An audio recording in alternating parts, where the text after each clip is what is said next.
Sponsored by Forten.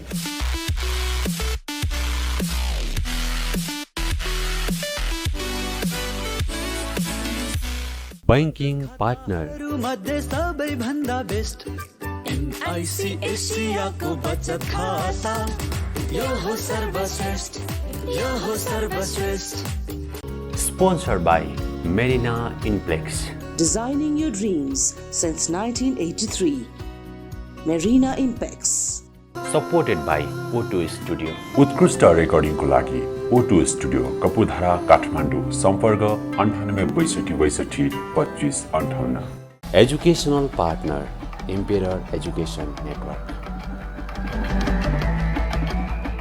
आदरणीय दर्शकवृन्द नमस्कार. कार्यक्रम अर्थसंसार विशेषमा यहाँहरूलाई स्वागत गर्न चाहन्छु. म बसन्त पाण्डे. नेपाल धितोपत्र बोर्डले नेपाल सरकारले निर्णय गरिसकेपछि आइपिओमा प्राथमिक निष्कासन शेयरको प्राथमिक निष्कासनमा वैदेशिक रोजगारीमा गएकाहरूको लागि 10% आरक्षणको व्यवस्था गरेको छ. यही मङ्सिर 14 गतेदेखि कालिन्चोक दर्शन कम्पनी कालिन्चोक दर्शन लिमिटेडले चाहिँ आइपिओ जारी गर्दैछ स्थानीयहरूको लागि र वैदेशिक रोजगारीमा गएकाहरूको लागि. 1,08,000 किता सेयर वैदेशिक रोजगारीमा गएकाहरूले पाउने गरी त्यसरी चाहिँ आरक्षित गरिएको छ. अब धेरैजना साथीहरूको यो सन्दर्भमा हामीलाई मेसेज आएको छ, इमेल आएको छ, फोन गर्नुभएको छ साथीहरूले. अहिले म वैदेशिक रोजगारीमा छु, मैले चाहिँ यो आइपिओमा सहभागी जनाउनको लागि आवेदन दिनुको लागि के गर्नुपर्छ, प्रक्रिया के हो, कन्फ्युजन भयो भन्ने कुराहरू उहाँले गर्नुभएको छ. उहाँहरूको प्रश्नहरूलाई समेटेर त्यसको जवाफ दिनुको लागि र धेरै साथीहरू हुनुहुन्छ वैदेशिक रोजगारीमा, उहाँहरूको पनि त्यही कन्फ्युजन छ, त्यसलाई पनि मेटाउनुको लागि आज हामीले यो भिडियो बनाएका छौँ. के छ त प्रक्रिया, कसरी त्यो आरक्षित कोटामा चाहिँ अप्लाई गर्ने त, आवेदन दिने त, के गर्नुपर्छ, के गर्नुहुन्छ, के गर्नु हुँदैन भन्ने कुरा चाहिँ आज हामी यो भिडियोमा समेट्दैछौँ. कृपया लाइक गर्नुहोला, कमेन्ट गर्नुहोला. तपाईँका पनि केही जिज्ञासाहरू छन् भनेदेखि कमेन्ट बक्समा लेख्नुहोला, हामी त्यसको रिप्लाई दिनेछौँ. अर्थसंसार.com लाई अहिलेसम्म सब्सक्राइब गर्नुभएको छैन भने सब्सक्राइब गर्नुहोला.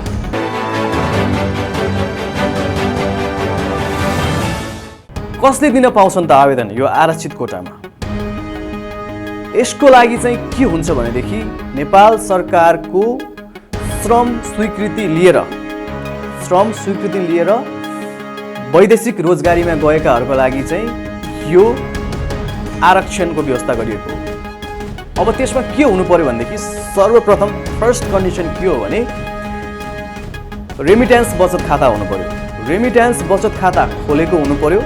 रेमिट्यान्स बचत खाता भन्नाले सबै प्राय ब्याङ्कहरूले त्यो अहिले कार्यान्वयनमा ल्याएका छन्. सबैको छ रेमिट्यान्स बचत खाता. जस्तो तपाईँलाई इक्जाम्पल दिनुपर्दा सजिलोसँग बुझ्ने भाषामा योभन्दा अगाडि निक्षेप बढाउँदाखेरि डिपोजिटको ब्याज दर बढाउँदाखेरि प्रभु ब्याङ्क लगायतका केही ब्याङ्कहरूले 15% भन्दा माथि गएर रेमिट्यान्स बचत खातामा चाहिँ ब्याज दिने, त्यो रेमिट्यान्स बचतमा भनेर जुन भनेका थिए त्यस्तो खाता हो रेमिट्यान्स बचत खाता.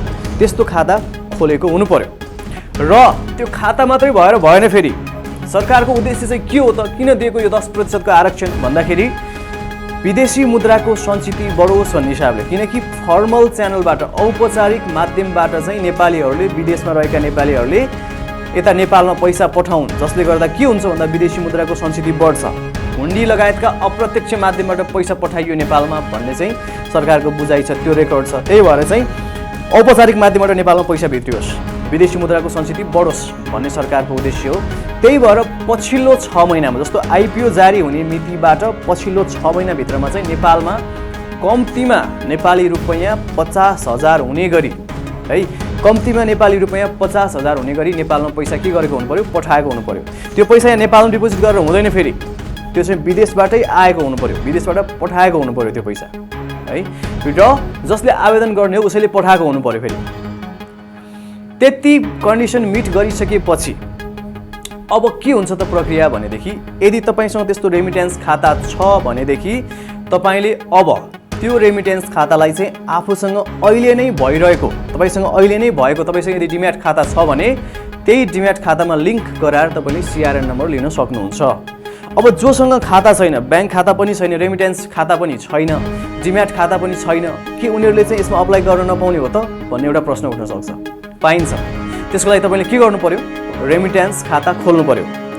तत्कालै रेमिटेन्स बचत खाता खोल्नु पर्यो र 50,000 नेपाली 50,000 रुपियाँ हुने गरी पैसा के गर्नु पर्यो त्यो खातामा डिपोजिट गरेर त्यसलाई चाहिँ नेपालमा पठाउनु पर्यो। बुझ्नुभयो? डिपोजिट तपाईँको त्यो खातामा डिपोजिट गर्नु पर्यो, त्यसलाई रेमिट गर्नु पर्यो हो। त्यसपछि अनि तपाईँले यदि डिम्याट खाता पनि छैन तपाईँसँग, अलरेडी तपाईँसँग डिम्याट खाता छ भनेदेखि तपाईँले त्यही डिम्याट खाता प्रयोग गर्न सक्ने हुनुभयो।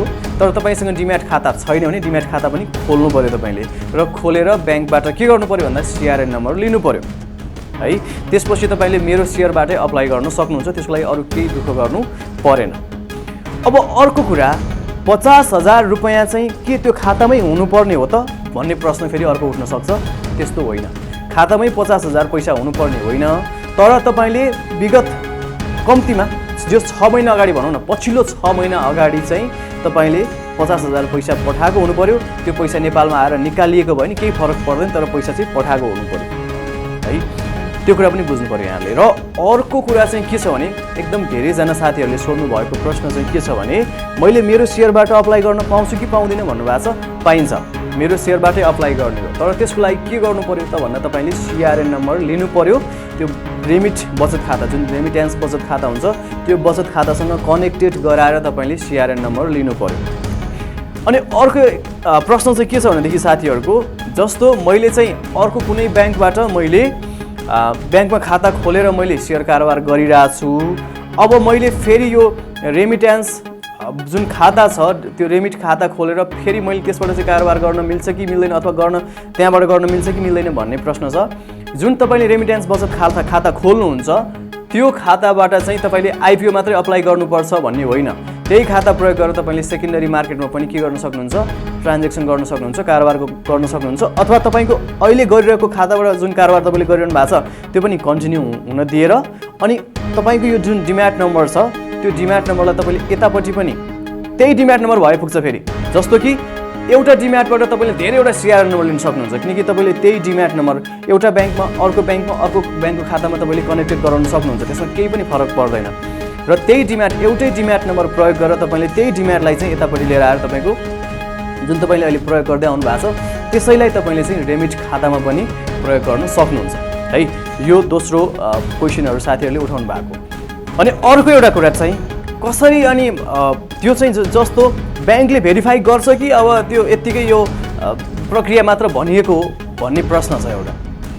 यसलाई चाहिँ बकाइदा धितोपत्र बोर्डको प्रवक्तासँग मैले कुरा गरेको थिएँ। उहाँले के भन्नुभएको छ भनेदेखि सम्बन्धित ब्याङ्कले जुन ब्याङ्कमा तपाईँको रेमिट बचत खाता छ त्यो ब्याङ्कले के हेर्छ त भन्दाखेरि तपाईँको पहिला तपाईँले जुन मेरो सेयरबाट अप्लाई गर्नुहुन्छ त्यसको लागि यो आरक्षणको लागि त्यो अप्लाई गर्ने बेलामै यदि तपाईँको त्यो CRN नम्बर चाहिँ रेमिट खातासँग कनेक्टेड CRN नम्बर होइन भनेदेखि त्यसले चाहिँ एप्लिकेसन लिँदैन।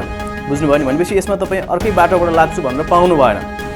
अनि अर्को कुरा फेरि तपाईँले अप्लाई गरिसकेपछि पनि यदि जुन तपाईँको भेरिफाई हुन्छ नि त्यो, जस्तो तपाईँले पनि IPO भर्दै आउनु भएको छ भनेदेखि तपाईँको भेरिफाइड भनेर देखाउँछ नि, त्यो भेरिफाइड हुनको लागि के हुनु पर्यो भन्दाखेरि पछिल्लो 6 महिनामा तपाईँले नेपालमा कम्तीमा 50,000 नेपाली रुपियाँ हुने गरी पैसा पठाएकै हुनु पर्यो, नत्र भनेदेखि ब्याङ्कले त्यसलाई के गर्दैन, भेरिफाई गर्दैन। त्यही भएर तपाईँले यो दुईवटा कुरा चाहिँ स्योर गर्नु होला। एउटा कुरा तपाईँको त्यो भर्दाखेरि रेमिट बचत खाता नै हुनु पर्यो, त्यसबाट नै कनेक्टेड गरेको CRN नम्बर हुनु पर्यो। अर्को कुरा चाहिँ तपाईँले पछिल्लो 6 महिनामा नेपाली 50,000 रुपियाँ हुने गरेर पठाएकै हुनु पर्यो पैसा है। फेरि मैले अघि नै पनि भनिसकेँ, फेरि दोहोऱ्याउन चाहन्छु, त्यो पैसा नेपालमा कसैले तपाईँको आफन्तले अरू कसैले नेपालमा चाहिँ गएर डिपोजिट गरिदिएर हुँदैन फेरि, किनकि यो जुन कन्सेप्ट छ मैले अघि नै पनि भने, फेरि दोहोऱ्याउन चाहन्छु, यो कन्सेप्ट लिएर आएकै सरकारले के को लागि भन्दा वैदेशिक मुद्राको सञ्चिति बढोस् भन्ने हिसाबले लिएर आएको हो नि त। त्यही भएर त्यसमा चाहिँ तपाईँले विदेशबाट नै पैसा पठाएको हुनु पर्यो है। र धेरैभन्दा धेरै नेपालीहरूले, किनकि अहिले IPOमा आकर्षण छ, सेयरमा आकर्षण छ, त्यही भएर धेरै नेपालीहरूले चाहिँ त्यसरी विदेशमा रहेका नेपालीहरूले त्यसरी पैसा पठाउँदाखेरि चाहिँ विदेशी मुद्राको सञ्चितिमा केही भए पनि राहत मिल्छ अथवा केही भए पनि बढ्छ भन्ने चाहिँ सरकारको उद्देश्य हो, त्यो कुरा बुझ्नु होला। अनि अर्को कुरा यदि तपाईसँग डिम्याट खाता पनि छैन, तपाईसँग चाहिँ रेमिट बचत खाता पनि छैन, तपाईँ विदेशमा हुनुहुन्छ, विदेशमा बसेर काम गरिरहनु भएको छ भने अब तपाईँले के गर्नु पर्यो, यसरी यो आरक्षित आइपिओमा चाहिँ एप्लाई गर्नको लागि तपाईँले अब खाता खोल्नु पर्यो। त्यसको लागि तपाईँले चाहिँ कुन कुन ब्याङ्कहरूले त्यो सुविधा दिन्छन् तपाईँले अनलाइनमा पनि सर्च गर्न सक्नुहुन्छ, ब्याङ्कहरूसँग तपाईँले कन्ट्याक्ट गर्न सक्नुहुन्छ र व्यवस्था के पनि गरिएको छ भनेदेखि त्यस्तो व्यक्तिहरूलाई चाहिँ तपाईँ जसको खाता छैन उहाँहरूले चाहिँ अनलाइनबाटै ब्याङ्क खाता पनि खोल्न सक्ने हुनुभयो र तपाईँले डिम्याट खाता पनि खोल्न सक्नुहुन्छ। तर त्यसमा चाहिँ के हुन्छ भन्दाखेरि तपाईँलाई जुन चेक दिन्छ, ब्याङ्कले जुन चेक दिन्छ त्यो चेक चाहिँ तपाईँ आफै उपस्थित भइसकेपछि मात्रै खाता तपाईँले खोल्न सक्नुभयो, खाता चलाउन सक्नुभयो, तर चेक अथवा त्यो ब्याङ्कबाट पैसा निकाल्ने कुरा क्रममा चाहिँ तपाईँ आफै ब्याङ्कमा उपस्थित भइसकेपछि मात्रै अनि ब्याङ्कले भेरिफाई गरेर दिनुभयो। तर अहिले तपाईँको काम चाहिँ रोकिँदैन, तपाईँले अनलाइन खाता पनि खोल्न सक्नुहुन्छ।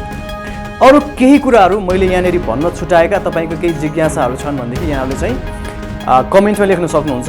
र 10% को आरक्षण भनेको धेरै आरक्षण हो र यसमा चाहिँ पर्ने सम्भावना, सेयर पर्न सक्ने सम्भावना धेरै बढी हुन्छ। त्यही भएर तपाईँहरूले चाहिँ के गर्नु होला भनेदेखि सकेसम्म यसलाई चाहिँ यो आरक्षणलाई चाहिँ नछुटाउनु होला। जो वैदेशिक रोजगारीमा हुनुहुन्छ साथीहरू उहाँहरूले चाहिँ यसमा अप्लाई गर्नु होला। त्यो चाहिँ मैले यहाँलाई सुझाव दिन चाहेँ, किनभनेदेखि यसमा पर्ने सम्भावना बढी हुन्छ। त्यो कुरा पनि यहाँहरूले विचार गर्नु होला।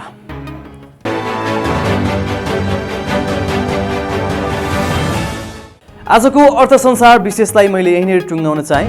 मैले सुरु भने जस्तै केही तपाईँको सल्लाह सुझावहरू अथवा केही प्रश्नहरू छन्, केही जिज्ञासाहरू छन् भनेदेखि कमेन्टमा लेख्नु होला, हामी यसको रिप्लाई गर्नेछौँ।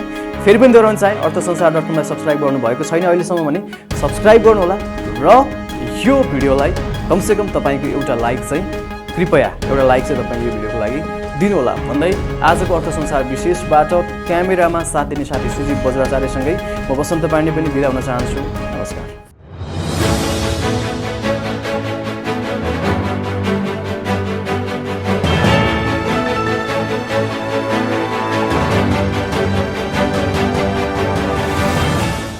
Sponsored by Forten.